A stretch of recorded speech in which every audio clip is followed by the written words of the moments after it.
আমি দেশে আইটির জন্য যখন আমি পড়ে বের হবো তখন কিন্তু জব ফ্যাসিলিটি নেই খুব একটা। আমার নাম মাহবুবা ইসলাম।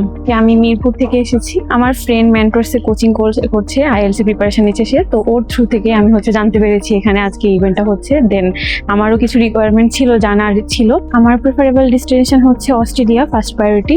সেকেন্ড প্রায়োরিটিতে রাখছি হচ্ছে আপনার ইউরোপের কিছু কান্ট্রি লাইক ইতালি, সুইডেন। ওখানে কেরিয়ারটা ভালো, অ্যান্ড আমি সফটওয়্যার ইঞ্জিনিয়ারিং বিএসসি কমপ্লিট করছি, সো আমার জন্য ওখানে অনেক অপরচুনিটি আছে, অ্যান্ড আইটি রিলেটেড অনেক ওখানে অপরচুনিটি আছে, যেমন জব করার, পার্ট টাইম ইন্টার্নশিপ করার জন্য। So I think Australia best destination for me. দেশে আমাদের কিন্তু সব অপরচুনিটি নেই। যেমন আমি দেশে আইটির জন্য যখন আমি পড়ে বের হবো তখন কিন্তু জব ফ্যাসিলিটি নেই খুব একটা। বিগিনিংয়ে আমার যখন স্যালারি আমাকে অফার করবে, দেন ইটস অ্যারাউন্ড 10,000, 5,000 লাইক দ্যাট।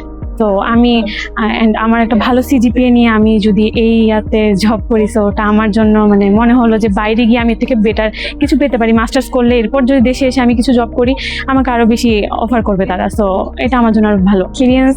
ভালো, সবাই খুব ফ্রেন্ডলি অ্যান্ড সাপোর্টিভ। আপুরাও অনেক কোথায় কি করতে হবে সবকিছু বলে দিয়েছে আমাকে।